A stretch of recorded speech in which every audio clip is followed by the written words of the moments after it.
My name is Ryan. In around 2019 or so, I was having a lot of issues mentally.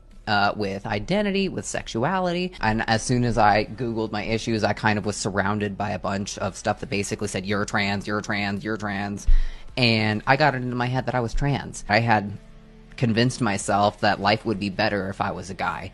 Life would be easier, I would be happier.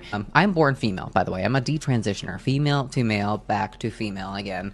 And so I went to Planned Parenthood like a week later, and I basically walked in. I said, hi, I think I'm trans. They said, great, we're gonna diagnose you with gender dysphoria, and here's your prescription for testosterone. And I said, great! I didn't actually realize in my head what a huge fucking red flag this was. And I went on hormones, and I got my first hormone injection, like a week later, and then I got a binder and everything like that. I saw a therapist, because I was going to get top surgery, thank God I didn't, and it only took one therapy appointment for me to explain that I was trans or identified as trans and I wanted to get top surgery. They didn't ask me any questions. They didn't like poke or prod or try to be like, how long have you been transitioning? Are you sure this is the right thing for you? Nothing.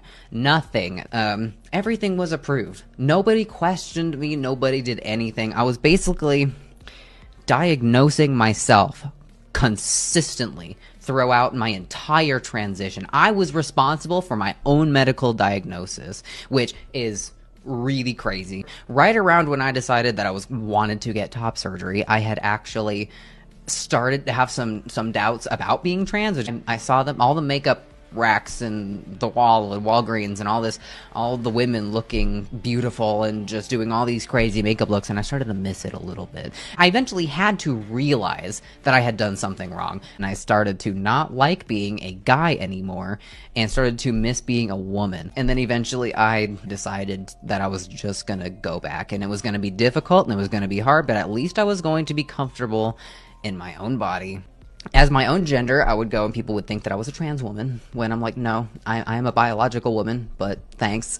It's been going better and better ever since. I don't necessarily have dysphoria about anything. The only thing that I have never actually admitted on video before, I hate my voice. Honestly, guys, I kind of fucking hate it. Anytime that I make videos on Twitch, I get asked, what are you? I would love to get voice feminization surgery, but unfortunately at this point I cannot afford it. It's the thing that I absolutely hate the most about me, and I don't know if I will ever be able to fix it. There are a lot more detransitioners than you think there are. And the transgender industry is not there to help you. They're there to make money off of you because you pay for all of these expensive surgeries and then they get paid.